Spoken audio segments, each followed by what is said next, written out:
Entonces, empezamos con la ayuda del Espíritu Santo. Neemías, en su responsabilidad de la restauración de los muros, y ao interior de los muros, claro, está la ciudad de Jerusalén. El palacio de David está sobre el monte de Sión. El templo está sobre el monte de Moriah. E os muros servem para proteção. Sim. Os que estão escondidos nele, Senhor, no centro, como templo, como casa, que somos nós outros, se estamos nele, temos toda essa proteção. Pero há portas. E as portas servem para quê? Normal, para entrar, para sair. Servem para controle ou não tem controle. Há portas que, incluso há portas que quedam cerradas toda a noite e só quedam abertas por la manhã, quando os viajeros chegavam tarde já não tinha como entrar, dependendo da hora, tocava quedar fora das muralhas que protegiam Jerusalém.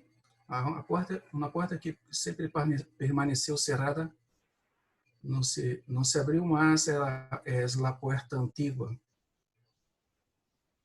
Então, apenas esse princípio.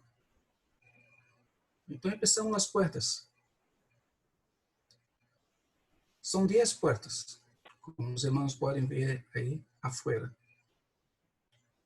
A primeira porta que empieza a restauração é por la porta de las ovejas. E num sentido anti-horário, não horário. Desde arriba e vindo barrando, porque os muros estão, Jerusalém está sobre um monte e há essa inclinação. Acuerda que Neemias, no capítulo 2, toma uma mula e vai barrando, sai pela porta del Valle. Aí está a porta del Valle, mirem aí. Neemias, no capítulo 2, sai por aí, vai barrando, mirando a condição das portas, que estavam todas destruídas, queimadas, com exceção de uma ou outra, que não foram completamente destruídas. A porta das águas não foi tocada, não se destruiu a porta das águas. E passa por Muladara e tenta entrar pela porta de la Fuente, e aí está completamente destruído. Há escombros e por aí não logra entrar Neemias. E regressa, subindo de novo, quando passa pela porta de Muladar, aí tem uma fuente, a Fuente de Dragão. Depois vamos entender o que é isso, porque tem uma fuente fora de Dragão, no sentido espiritual, claro. E regressa de novo pela porta do vale. Ou seja, o que isso pode nos ensinar? O que podemos aplicar isso? Esta visão que temos das portas é que nossa vida cristã é uma vida ascensionada. É como o efeito da cruz. Menos de ti, mais de Cristo. Menos de ti, mais de Cristo. Hasta que chega nada de ti e todo de Cristo. Então, um processo de barrada e subida, barrada, subida, como as estações. Temos nosso período de primavera, verano, outono, inverno. Esse é o processo que há o Senhor em nossas vidas, hasta que podamos alcançar essa tão grande salvação que abre o escritor aos Hebreus, que já estudamos isso. Essa tão grande salvação que é a cumbre da salvação, que está por em cima de outros aspectos da salvação, que é a glorificação de nossos corpos. Essa tão grande salvação que abre o escritor aos Hebreus. Então, nosso Deus é um Deus de ordem. Não há como escapar da ordem que Deus estabelece. Deus põe colunas e essas colunas têm sua ordem. Isso é algo que nós temos que entender, que nada nas Escrituras está posto por trivialidade, por obra do acaso. Nunca, jamais. O Espírito põe as coisas em ordem. Então, por isso as portas têm sua ordem. Por isso que quando tomamos Hechos 2:42, existe uma ordem que o apóstolo Pablo vai mencionando. Lucas, quando ele escreve Hechos dos Apóstolos, então põe que a igreja perseverava na doutrina apostólica, na comunhão, no partimento do pão e nas orações. Existe uma ordem. E isso se transportamos tipologicamente para o antigo pacto. Isso sigue a ordem, igualito a ordem do tabernáculo. Quando introduz a arca, a primeira coisa que tem que ser introduzida dentro do tabernáculo é a arca. Nada pode estar por cima de Cristo. Nada. Existe uma ordem e essa ordem é Cristo por cima de todas as coisas. Sequer uma doutrina pode estar por cima de Cristo, aunque pode ser algo absoluto e verdadeiro. Não pode tomar o lugar de Cristo.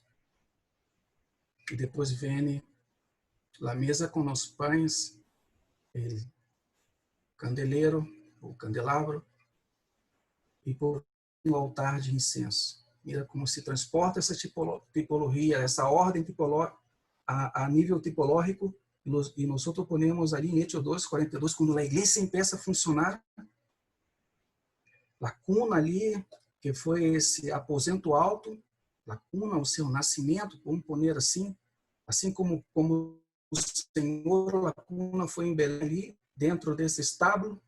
Agora a cuna do Espírito está nesse aposento alto com 120 pessoas, e o Espírito vem na hora traindo ordem em eles e em nós outros. Então, a doutrina apostólica larga, a comunhão com os outros, a mesa com os pães da proposição. O partimento do pão, a vida da igreja, o candelero, o candelabro. E, por fim, as orações, o altar de incenso. Então, isso é apenas um exemplo para saber como que nosso Deus estabelece ordens. E a Bíblia está toda debaixo de uma ordem divina. E por isso, da mesma sorte, vamos entender bem como funciona essa ordem do Senhor. E por que, primeiramente, a porta das ovelhas. Então, vamos ler aqui, do versículo 1 ao 2. Vamos tomar as portas uma por uma. Sim? Não vou ler todo o capítulo 3. Começamos por etapas, certo? Então, a primeira porta está no versículo 1.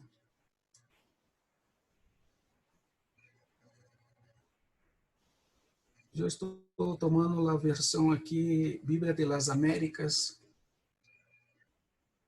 Então, el sumo sacerdote, Eliasib, em outra versão, Eliasab, se levantou com seus irmãos, os sacerdotes, e edificaram a porta de las ovelhas.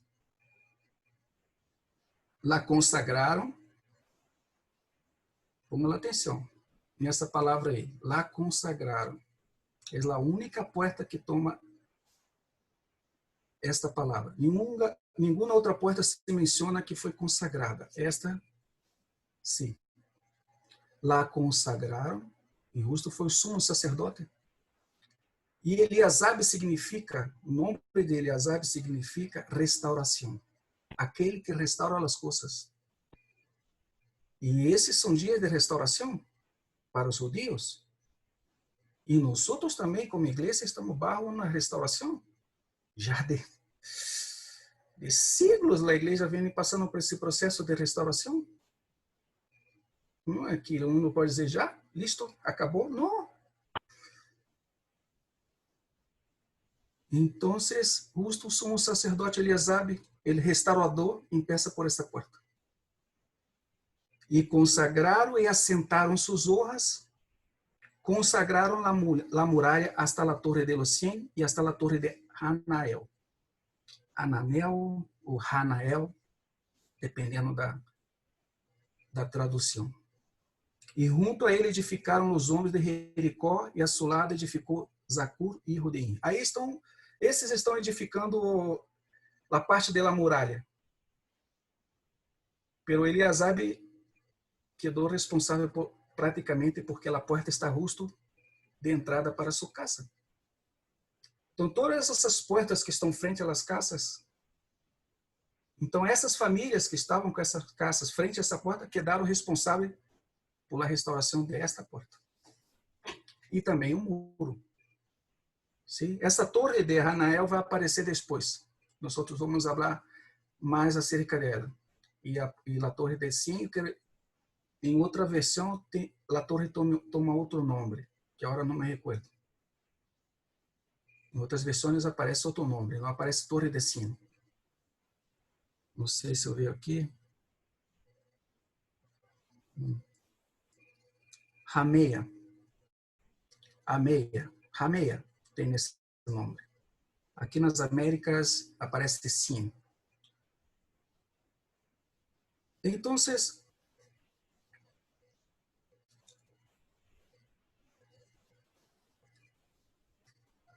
tomamos a porta de las ovejas. É um detalhe que nós vamos perceber em outras portas. Esta é a única porta que não se menciona que tem esses rollos. Essa porta de las ovejas não tem tranca. Ou seja, que é a única porta que queda aberta 24 horas do dia. Sim?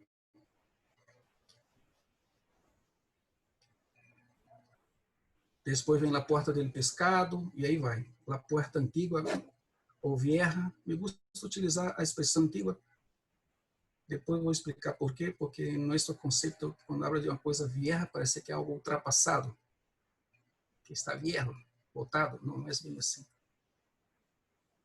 Barramos pela porta del valle, a quarta porta. Depois, a porta de Muladar, ou de la basura.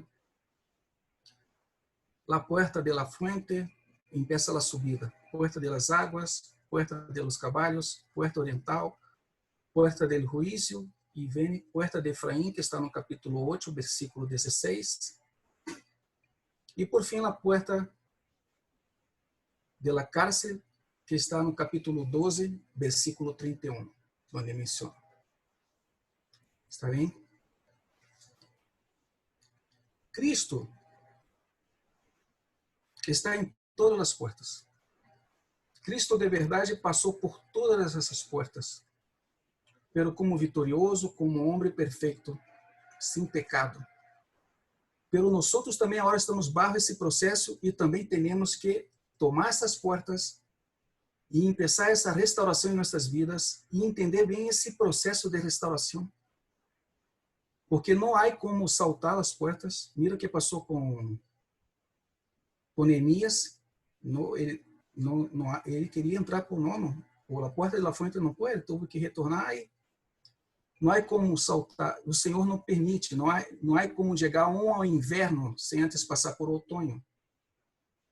E a experiência da primavera é uma experiência maravilhosa, pero não tem que chegar à experiência do inverno. E o inverno termina e empieza de novo. Vem a primavera. Toda a nossa vida, hasta a venida dele, Senhor, vamos estar barro esse processo de restauração, de la implantação do caráter de Cristo em nossas vidas. Irmãos, graças a Deus, porque temos o Espírito Santo,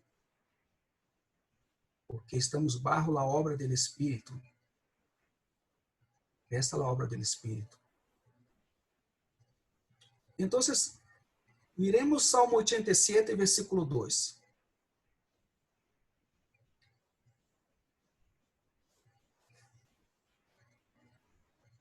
El Senhor ama las puertas de Sião, mais que todas as outras moradas de Jacó. Mira como o salmista demonstra esse amor que tem o Senhor por essas portas. E barra essas portas, vamos perceber que existe todo um significado espiritual para nós outros.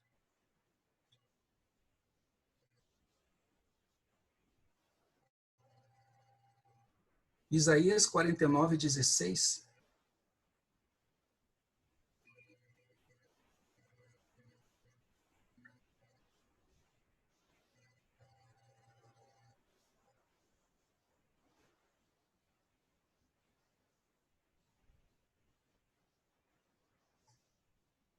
Hei aqui e las palmas de mis manos te hei grabado, tus muros estão constantemente delante de mim.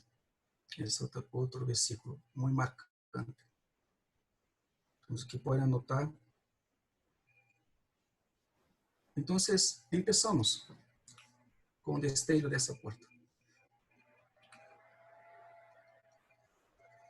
No capítulo 3 de Neemias,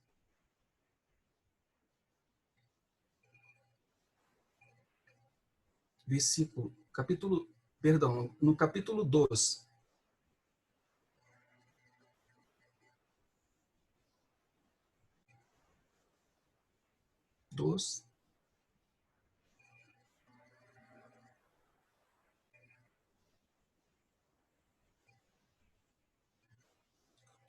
lá no final, no versículo 20, diz assim, quando termina o capítulo 2, e eu les respondi e les dije, el Dios del cielo nos dará éxito. Portanto, nosotros sus servos nos levantaremos e edificaremos, pero vosotros no tenéis parte nem direito, nem memorial em Jerusalém. Aí entra no capítulo 3 e empezamos.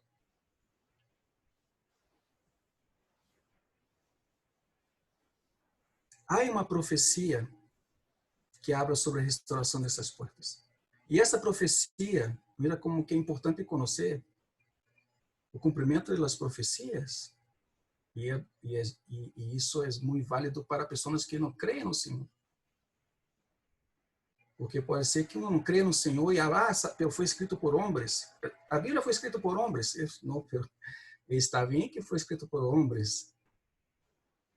Pero se tu toma a profecia de Amós, de Naum, quando habla sobre os carros, que os carros vão passando por la calle rapidamente como relâmpagos e com suas lanternas prendidas, isso foi profetizado 780 a.C. Quando o livro de Jó, que foi escrito há 2000 anos atrás, habla sobre a impressão digital, então, 2000 anos, e descobriram há um siglo, menos de um siglo, se foi descoberta que Deus põe selho nas mãos dos homens, e não há nenhum parecido com outro. Então, é correto as profecias, e tomá-las e representar, mira, a questão que foi escrito por homens, pero a evidência que tem muitos siglos que foi escrito. Então, Jeremias profetiza essa passagem. O que está passando agora, 150 anos depois, agora com Neemias, cumpre-se a profecia de Jeremias. Mira o que está em Jeremias, capítulo 31.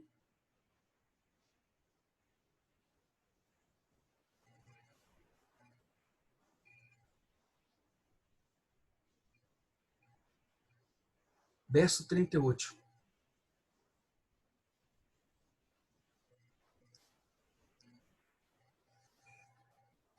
Cento e 50 anos antes, agora cumpre-se a profecia. E aqui, viene dias, declara o Senhor, em que a cidade será reedificada para el Senhor, desde a torre de Hanael hasta a porta de Langu. Aí está a profecia sobre a restauração dos muros.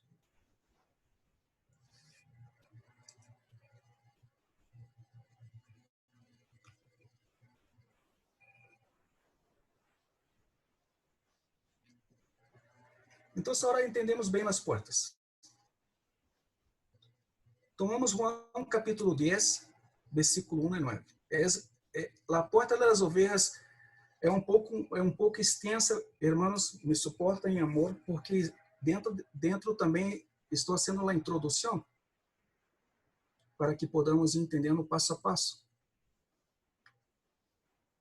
Então, tomemos João capítulo 10. Juan, quando Jesus abre aqui, ele é a porta.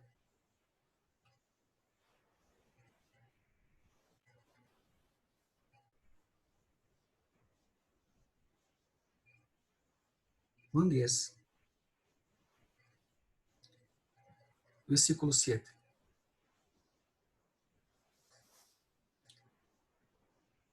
Então Jesus lhe dijo de novo, pela segunda vez. Toda vez que se repite 2 vezes na palavra, isso significa que é o testemunho de Deus. 2 representa o número de testemunho. Está testemunhando, é isso é o testemunho. Então, pela segunda vez, o Senhor Jesus abre. Eu, em verdade os digo, eu sou a porta de las ovejas.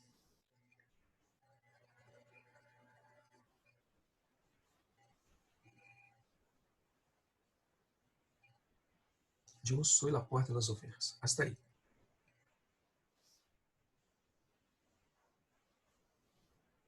Agora tomamos um contexto de João capítulo 5,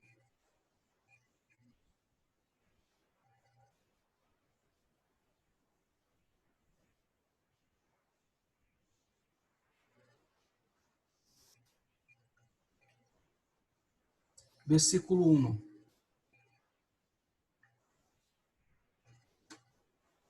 Depois de isso, se celebrava uma festa de los judíos.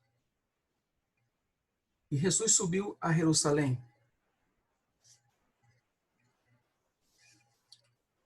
E há em Jerusalém, junto a la puerta de las ovejas, um estanque que em hebreu se chama Betesda, que tem 5 pórticos.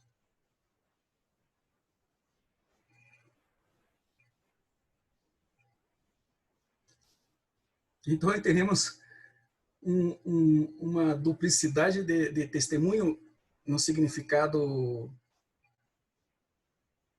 tipológico. O que significa Betesda? Casa de graça, casa de la graça. E interessante, e tem 5 entradas esse tanque. Ou seja, que quando essa porta era exclusivamente só para passar as ovelhas. Não é uma porta de grande porte, não é tão grande. Não é fácil entrar no reino, verdade? A porta é estreita. A porta do mundo é mais larga. Allá em Juan 10, o Senhor leva as ovelhas para pastarem.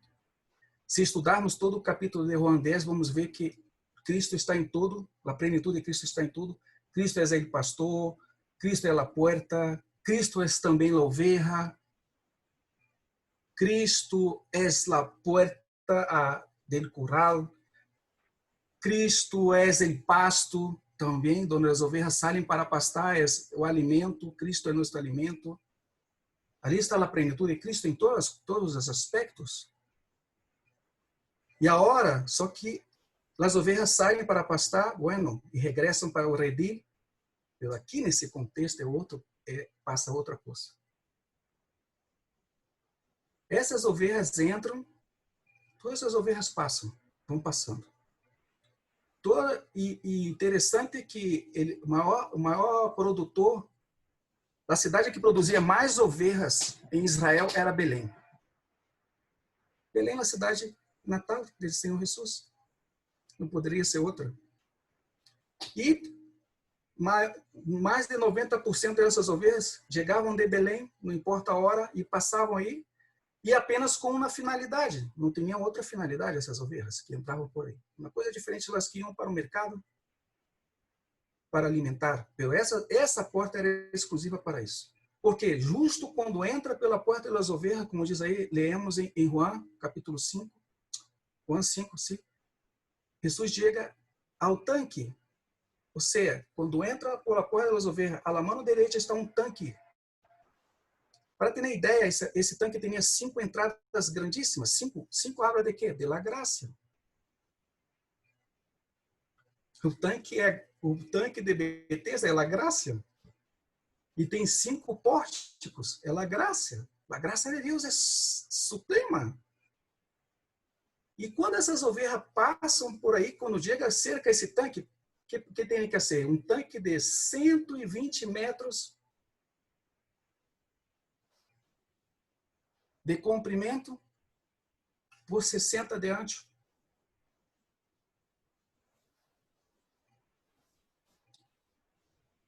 E com mais de 15, agora não recordo bem, 15 ou 20 metros de profundidade. É um tanque. Esse tanque utilizava essa água para lavar muitas coisas também. E principalmente se utilizava para lavar as ovelhas. As ovelhas entram, têm que estar limpas. E quando termina esse lavado, as ovelhas vão para o sacrifício. Qual é a função dessa porta? O que representa essa porta em nossas vidas? Por que tem que ser justa essa primeira? Por que não a do pescado? Porque Deus é um Deus de ordem. Essa porta que habla de sacrifício, habla da operação da cruz em nossas vidas. Sem a cruz, sem esse negar, porque esse é o discurso inicial do Senhor que empieza, que primeiro chamado que o Senhor hace, se queres vir após de mim, negue-se a si mesmo. Tome sua cruz. Cada dia, me gusta a versão de Marcos, a cada dia, a cada momento, a cruz tem que estar operando em nossas vidas.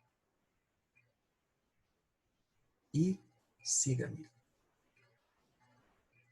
Então, se não logra experimentar bem o processo da cruz, vai trazer uma dificuldade nas demais portas que temos que passar por ela e ser restaurada.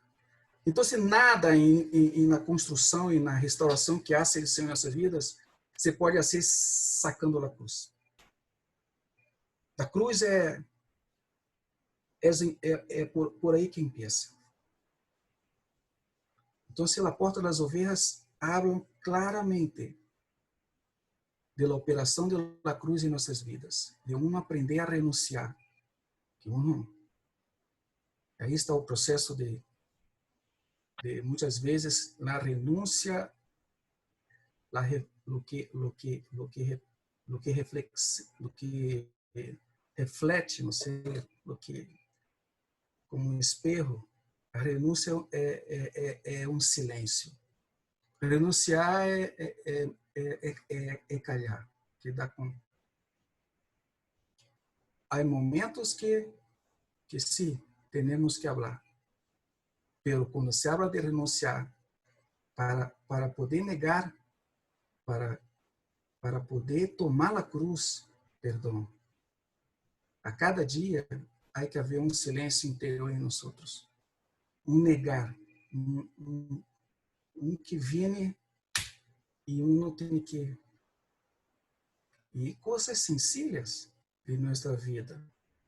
É uma fila, como costumo dizer, é quando tu está naquele carro e a fila não camina, e tu sai lá que tem mais pessoas e vai para que tem menos pessoas. Agora cambia as coisas, lá que estava larga empieza a andar mais rápido do que estava pequena. E tantas outras coisas que, como vários exemplos, é aquela papa que tu vai recorrer no mercado e cai uma quantidade de papas no piso. Parece coisas sencillas, mas o Senhor trabalha em coisas sencillas. Porque não são as grandes honras que dão a vinha do Senhor, como diz Provérbios, são as pequenas, as pequenitas que dão, porque vão entrando e uno não alcança a ver. Então, este ponto é o ponto de partida. A porta das ovelhas habla de la cruz, de la renúncia, de negarmos a nós mesmos. E isso vai engendrando vida em nós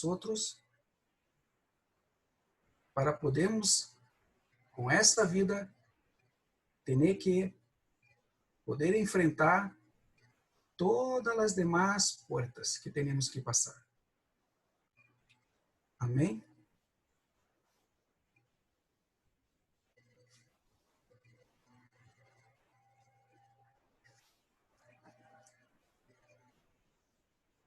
Então, agora passamos para a porta de los pescados.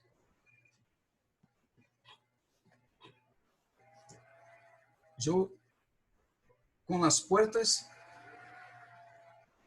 os irmãos vão perceber que vamos estar nos movendo, regressando e volvendo, regressando e volvendo, conforme vamos estudando as portas. Então, o que vai falar da porta do pescado? Versículo 3 de Neemias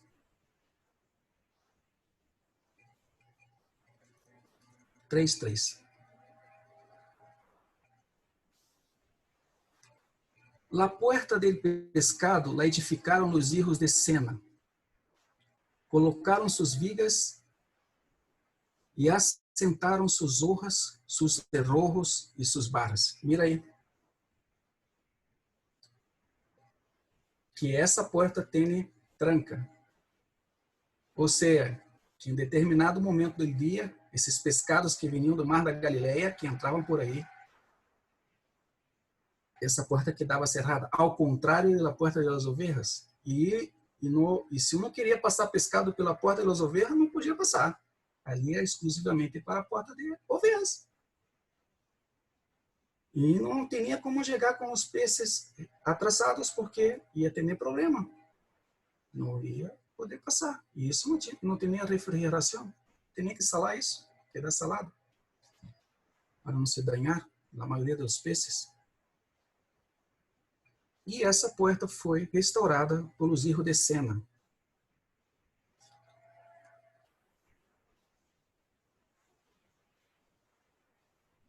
Isso aqui.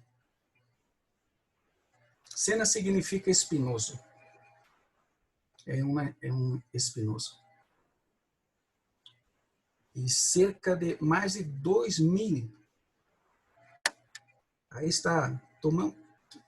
Esses chegaram na segunda, no segundo remanente que saiu de Babilônia, esses hijos de Sena, é os que têm o maior número. Está em Neemias capítulo 7, 38, que vai mencionar. Neemias 7, 38 vai falar sobre eles. Diz aqui, isso aí. Los hijos de Sena, 3.930, pela família de toda desse grupo. 3.000.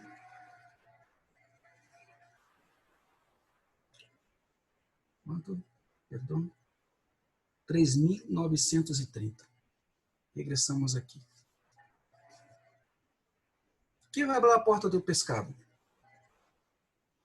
Porque vem logo a seguir, não pode parar para pensar e não é tão complicado entender o que tipologicamente, o que vai abrir a porta do pescado para nossas vidas.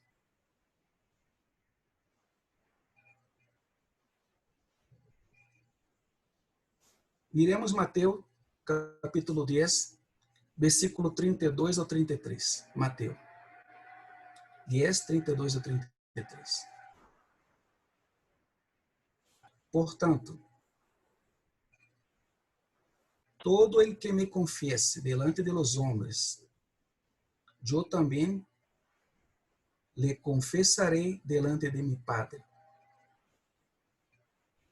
que está en los cielos. Pero cualquier que me niegue delante de los hombres, yo también lo negaré delante de mi Padre, que está en los cielos. La porta del pescado habla del Evangelio y de nuestra confesión.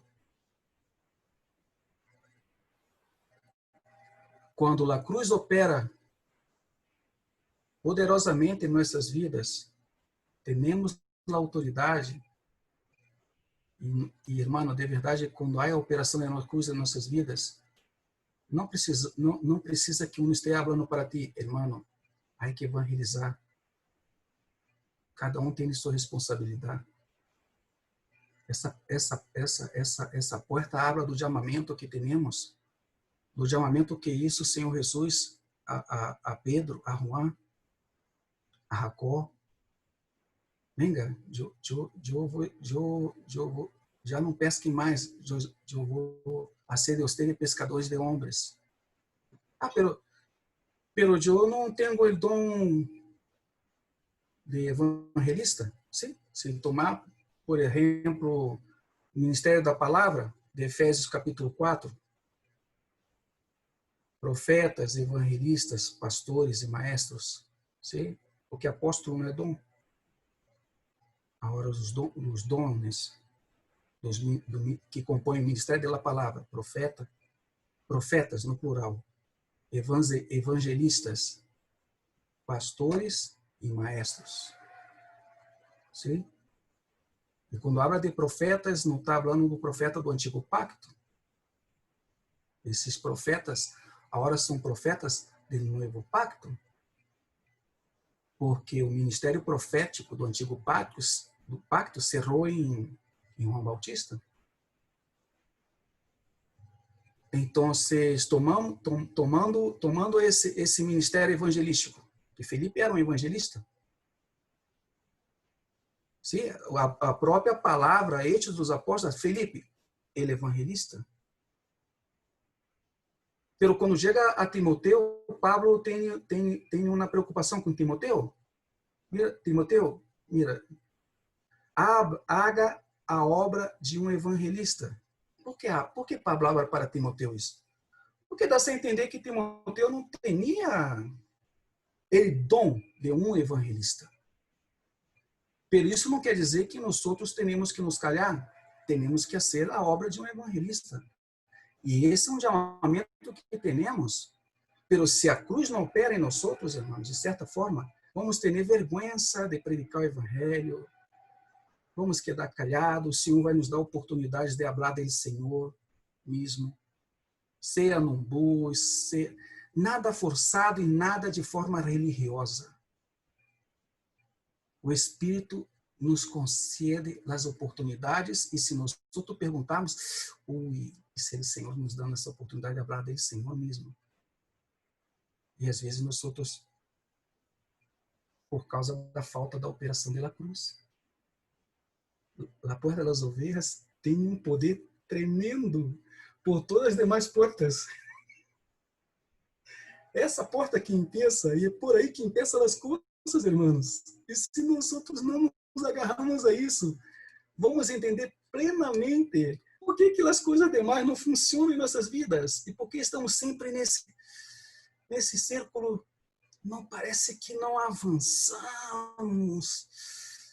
não deixamos que as coisas tenham seu livre curso através da corrente do Espírito em nossas vidas.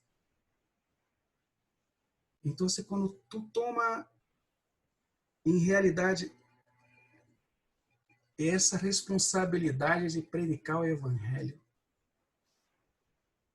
e o Evangelho tem seu poder, tem sua força. Sim? Sim. Mira que abre Apocalipse capítulo 14, versículo 6 a 8.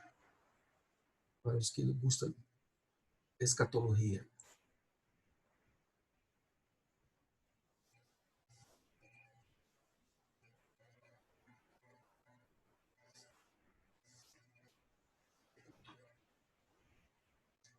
Versículo 6. E vi volar em meio del cielo outro ángel que tinha um evangelho eterno. Evangelho significa buenas nuevas, pero esse ángel tem em suas mãos. Ou seja, que o evangelho essas buenas novas é algo que permanece eternamente. E isso é uma coisa tremendo. Do que abre o evangelho em si, qual é o centro do evangelho? É Cristo. Cristo é o centro de todas as coisas. Se uno toma o livro de Apocalipse, que é central na escatologia?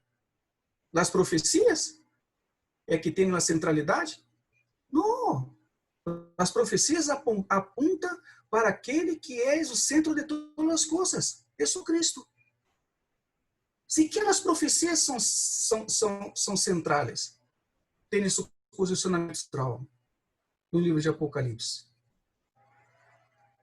Não é os 144 mil que são os mais importantes de Apocalipse 14. O mais importante é lá no final, quando habla bem-aventurado aqueles que guardam meu testemunho e são obedientes a mim. Isso aqui está por em cima, no 144. No mesmo se repete no Apocalipse 12. Não é a mulher vestida de sol que é mais importante. A igreja nunca vai ser mais importante que Cristo. Cristo está por em cima de todas as coisas. Se a igreja for tão importante, irmãos, me suportem amor. Porque às vezes eu não põe a eclesiologia por em cima de tudo. Não, porque eu tenho a visão da igreja e os irmãos, esses irmãos não têm... Sabe, tem um desprezo quando uno utiliza às vezes essa expressão. Sim? Cristo não é o candeleiro que entra, não é o candelabro que entra primeiro na arca. Quem entra é a arca. Perdão, no tabernáculo. É Cristo. A arca representa Cristo. O tabernáculo entra depois da comunhão. Perdão, o candelabro entra depois da mesa.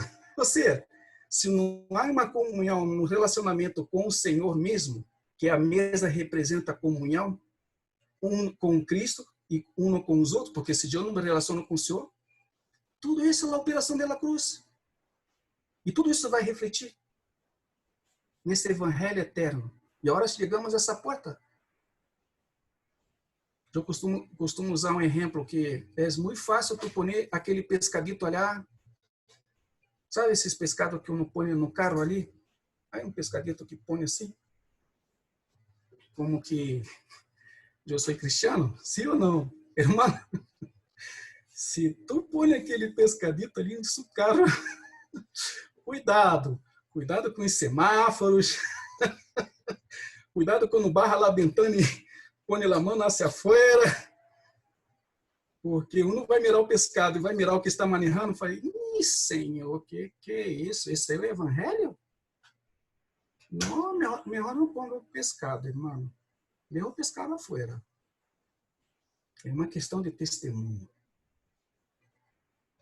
Sabe que esse evangelho, a prédica do evangelho também habla de testemunho. Eu vou sair para predicar o evangelho. Amém. Amém. Em sua casa, como está a prédica do evangelho em sua casa? Para sua mulher, para seus filhos. Irmãos, é algo prático. Prático. Isso é completamente prático. Mateus capítulo 4, versículo 18 e 19.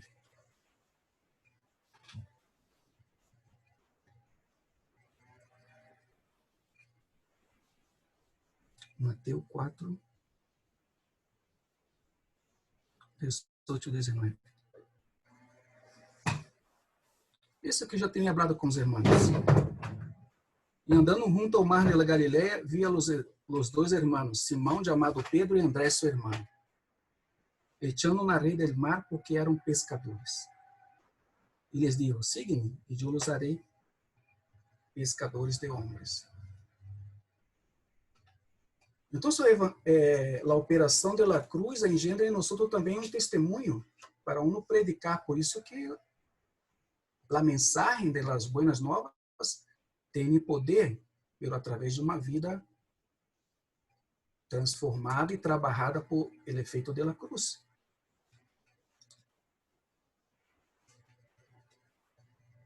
Então, o que é o poder do Evangelho em nossas vidas? E agora podemos transmitir também.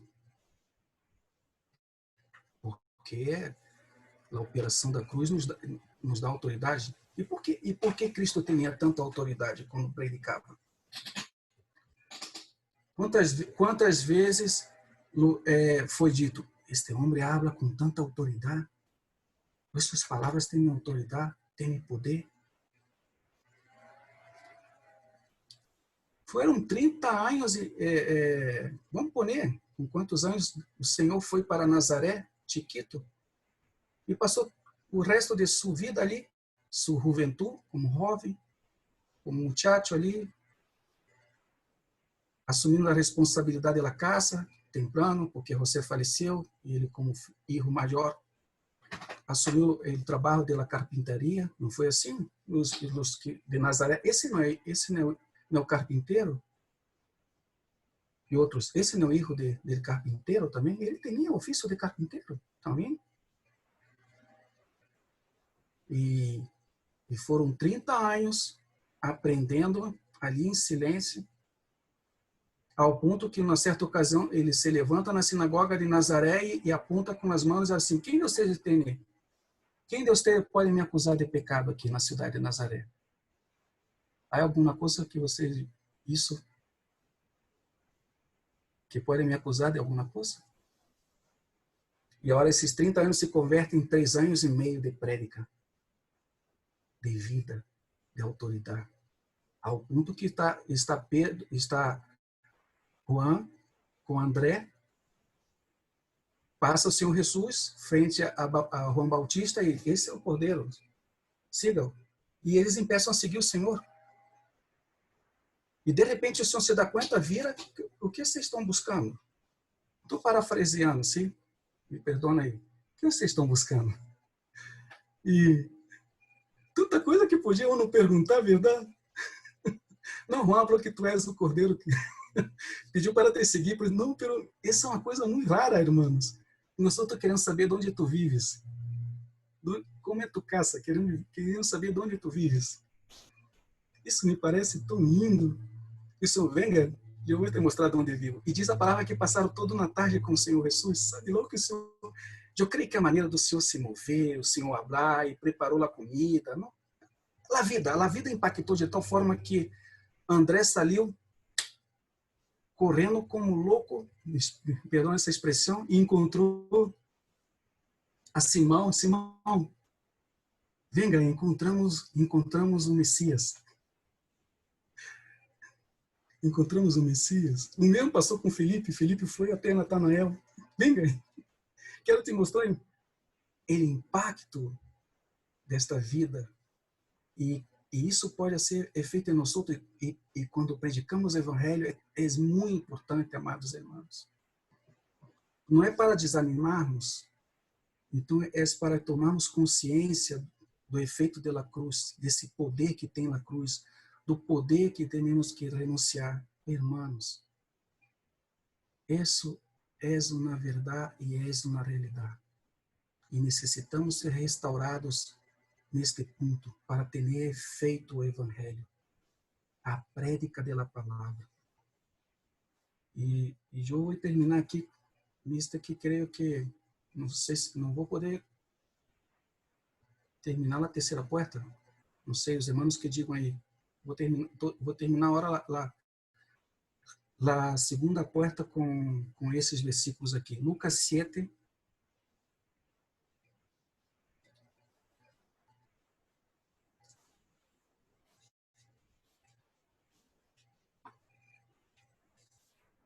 versículo 18 ao 23.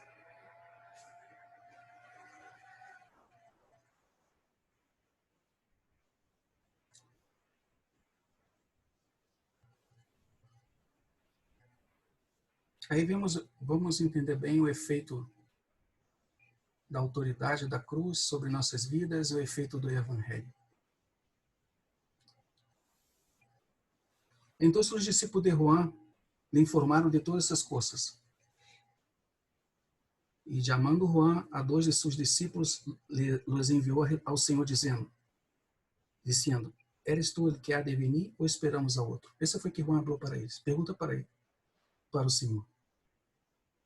Quando os homens chegaram a ele, disseram, Juan el Bautista nos ha enviado a ti, dizendo, eres tu o que há de venir ou esperamos a outro? E nesta mesma hora, mira que Jesus não respondeu nada. Nos deixou olhar com sua pergunta. E nesta mesma hora, curou a muitos. Isso toma tempo, sim ou não? Isso toma tempo. E eles quedavam lá esperando a resposta. E o Senhor está curando. Está sanando. De enfermidades. Aqui na minha versão diz assim, aflições. Aí cura para a aflição. Sanidade para os que estão oprimidos, depressivos, aflição de alma. E malos espíritos, demônios, expulsou também. E a muitos ciegos, les deu a vista. E respondendo a eles de berro, agora sim vai responder. Ide e contai a Juan o que haveis visto e ouído. Primeira coisa, começamos a levantar as colunas aí, do poder do Evangelho em nossas vidas. Os ciegos veem. Primeira coisa, os ciegos. Nosso Deus é um Deus de ordem. E o que o Senhor Jesus está falando aqui, siga na ordem. De ordem espiritual também, para nos ensinar. A segunda coluna que o Senhor levanta aqui para eles, os corros andam. Terceiro, os leprosos quedam límpios. E os surdos oyen. Os mortos são ressuscitados.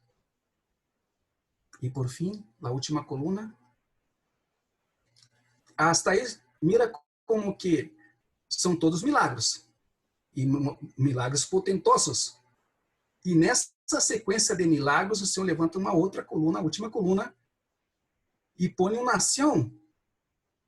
Ou seja, que isso também é um milagre,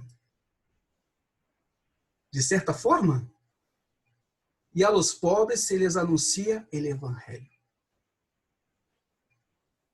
A importância tremenda que tem no Evangelho. Dessas buenas novas, de anunciar as buenas novas.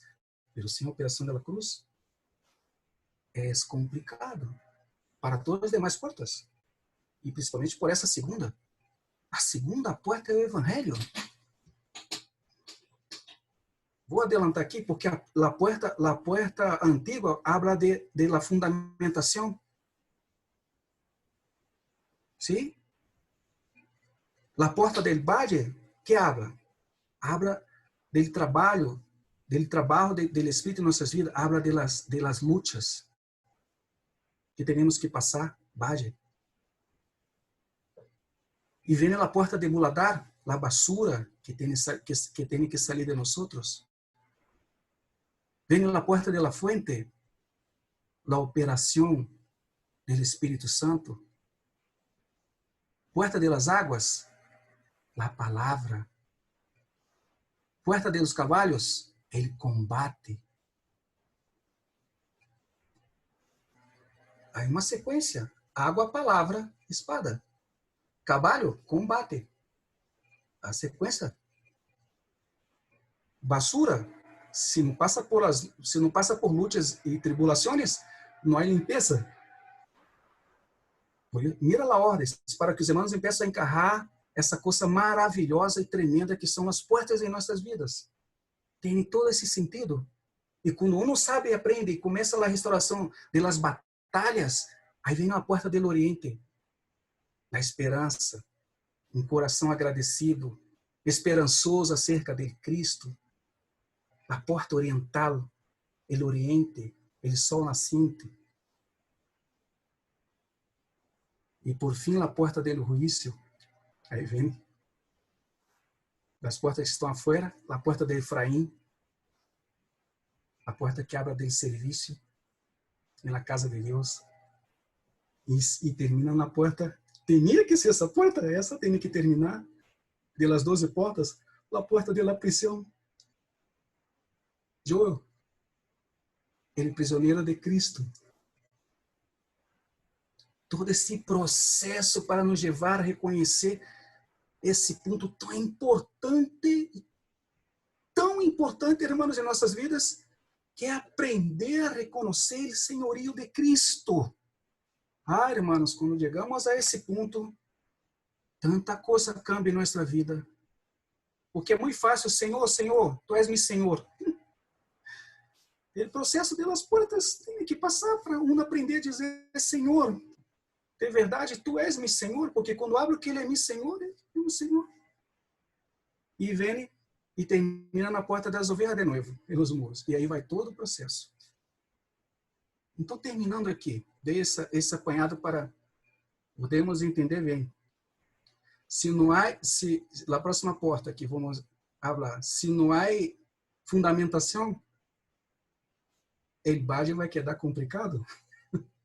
Se não estamos bem fundamentados, vamos ter problemas com a porta do valle. Pero se estamos bem sobre a roca, como a casa tem que estar, vai quedar um pouco mais tranquilo passar por el valle. E quando uno passa pelo valle, aí começa a conhecer a si mesmo. E a basura tem que sair. E quando a basura sai, a porta da fonte é a seguinte: o Espírito Santo se move. E aí vamos. Terminamos aqui com esses milagres aqui. Em Lucas capítulo 7, na porta do Evangelho. Qual é a primeira coisa? Por que não falou de ressurreição? Ressurreição é um milagre de la cumbre, se não pode pôr assim, sim ou não? Primeira coisa que se fala, os cegos veem visão. A visão. Sim? Quando um começa a ver o poder da cruz e esse poder do evangelho, primeiramente em nossas vidas tem que operar para podermos predicar. Amém? E a hora começa a ter um campo de visão, começa a se abrir, os cegos veem. Quando um vê, que vem o segundo, qual é o segundo? É o que escuta ou o que caminha? Ele que caminha. É lógico. Perdoa-me utilizar a expressão, isso é como for a matemática, 2 e 2 é 4, ponto. Não cai como cambiar. Essa é uma lei universal em todo o universo. 2 mais 2 é 4. Pode cambiar o idioma, eu sei sendo 4. Fora, o que seja.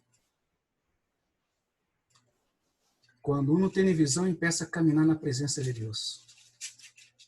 Já não é mais corpo. Esse é o poder que hace a operação da cruz e desse evangelho eterno que está em nós outros. Porque Juan está no vale. Mira, Juan foi testigo, ele viu, foi ele que viu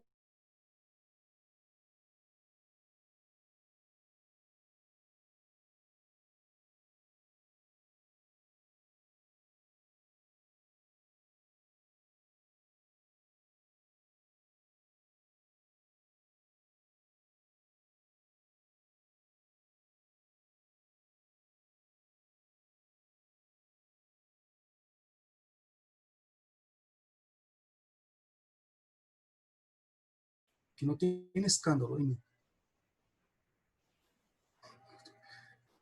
Ao ponto que pergunta, a coisa estava tão, a pressão estava tão grande que Juan, será que Jesus é esse homem mesmo que eu esperava? Sabe, será que, de pronto, será que eu não estava equivocado pensando que Jesus vendria como um libertador de Israel do Império Romano? Porque essa é a preocupação dos discípulos. Dos discípulos em Mateus 24 estão preocupados com isso. Quando é que vai restaurar o reino? Eles não estão com a visão no reino pelos céus, estão se referindo ao reino de Israel. Senhor, quando é que esses sinais vão se dar para restaurar o reino? Que reino de Deus não é. Porque toda vez tem uma visão política acerca desse Senhor.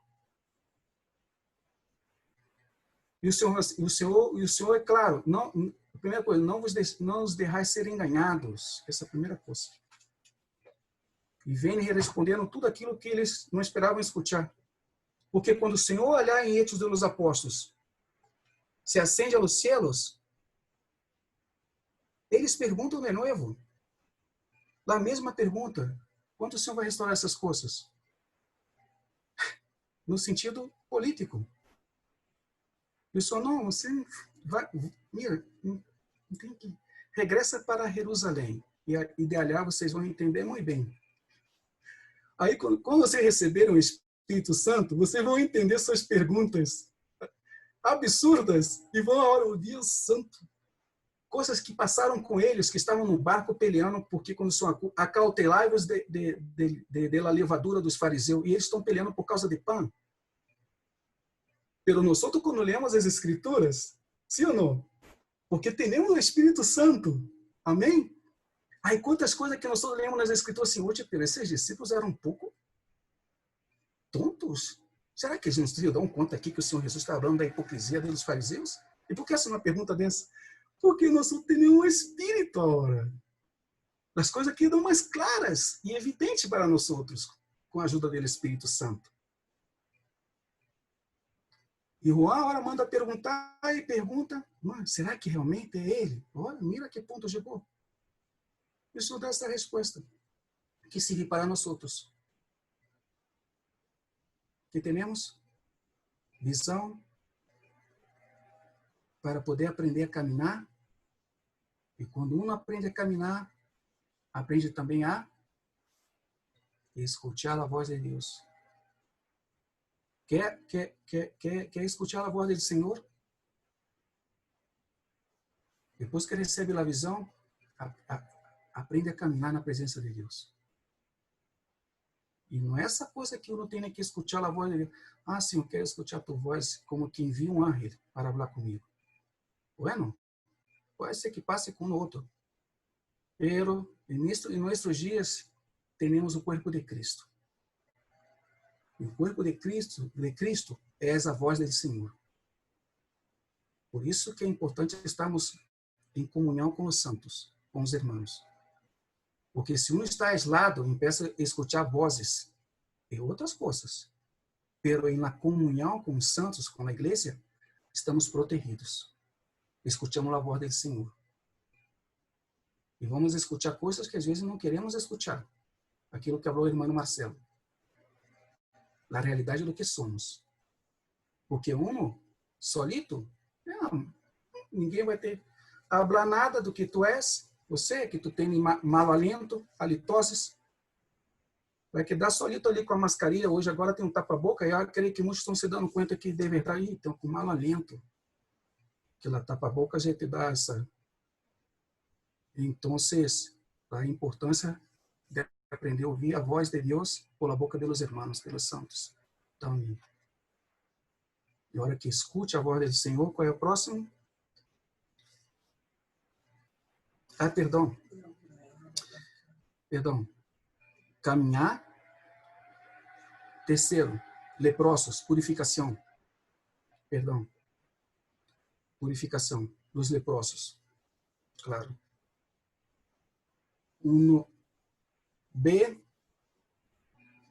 que camina e caminhando na presença do Senhor é purificado. Amém? Perdão aí. Vem a purificação, a limpeza. E quando uno empieza a estar limpio, aprende a oír. E os ouvidos empiezam a estar destapados. E claro, aí vem a quinta coluna. Vida de ressurreição. Uno empieza a ter a vida de ressurreição. Visão, caminhar, purificação e vida, escutando e vida de ressurreição. É como o serviço sacerdotal um pouco distinto. Eu, sim, de certa forma, habla também muito. Ali a sequência do serviço sacerdotal é outra. Aqui na vida do Evangelho é uma. No serviço sacerdotal, ali, quando os sacerdotes são chamados, tem que passar o sangue no lóbulo da orelha direita, nele pulgar, pela mão direita e nele pulgar, nele pé direito. Isso lo hace com Arão e seus filhos. E isso habla de quê? O serviço, aí já habla dele serviço na casa de Deus. Uno tem que aprender a ouvir a voz de Deus para poder servir. E servindo, uno aprende também a caminhar na presença de Deus. Esse é o outro lado. Porque a espada de Deus é uma espada que tem dois hilos e corta de um lado e corta de outro. Então, a forma como corta aqui, corta distinta de aqui. E terminando, a sexta coluna, o Evangelho é predicado aos pobres. Ou seja, uma vida prática. A praticidade. Não empieza a pôr em prática aquilo que vive. Que é muito fácil falar de unidade, e termina que não tem unidade nenhuma. A unidade não é pela fé, a unidade é no Espírito, não são as doutrinas que nos unem, é Cristo. Né? Pablo habla, guardar a unidade do Espírito, por o vínculo da paz. Aí vem todos os versículos, até que todos chegamos na unidade da fé. Não é a fé que tem que ser guardada. Quando hablo de a fé aí, quando o Pablo está falando dessa fé aí, muitos irmãos interpretam como as doutrinas relativas. A salvação eterna não é o arrebatamento da igreja, é antes, durante e depois, e vai por aí. Aí a hora uno tem que pôr em prática aquilo que ensina. E aí vem, ele é feito pelo Evangelho sobre nossas vidas. Amém? Terminando aí.